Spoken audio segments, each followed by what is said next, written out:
При отключении света отопление у нас встает, то есть рециркуляционный насос не работает и котел отключается. Что нужно сделать для того, чтобы остаться с отоплением, особенно в зимнее время? Рассмотрим в этом видео. Для этого нам понадобится обычный блок бесперебойного питания для компьютера. Берем его бэушный в районе $7. К нему покупаем аккумулятор. В среднем это 7 ампер-час в районе $9.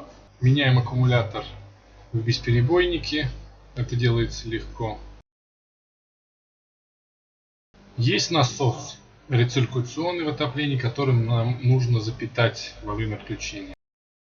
Также нам понадобится реле на 220 с контактами нормально замкнутыми, это около $8. И реле с импульсным прерывателем. Сначала питаем из розетки блок бесперебойного питания. Фазу с выхода бесперебойника подключаем к нормально замкнутым контактам реле, после чего ведем к импульсному реле и с него на насос.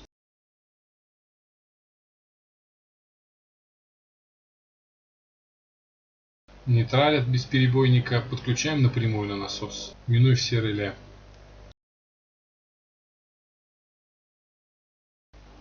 Также от сети 220 запитываем непосредственно реле с нормально замкнутыми контактами.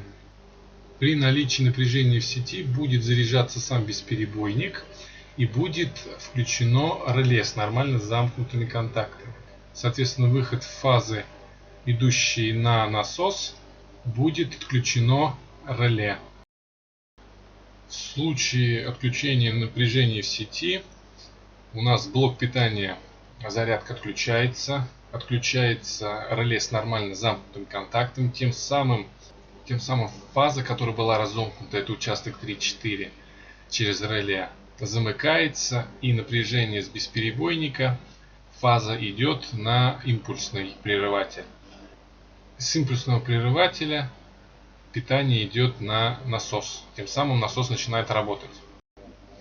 Когда напряжение появляется в сети, все возвращается в первоначальное состояние. Бесперебойник заряжается, фаза на участке 3-4 прерывается, и насос начинает работать в сети.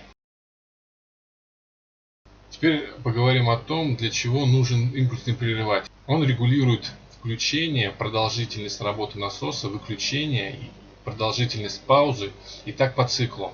Для чего это нужно? Это нужно для того, чтобы сэкономить энергию бесперебойника. Котел нагрел, температуру нагнал в котле, вы прогнали минуты 3, потом 15 минут, к примеру, он у вас отдыхает, в зависимости от отопления.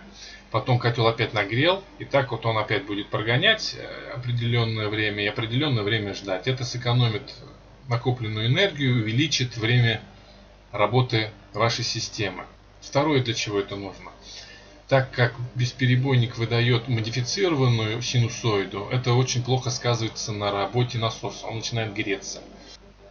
Импульсный прерыватель будет включать на непродолжительное время работы насос, тем самым не давать ему нагреться.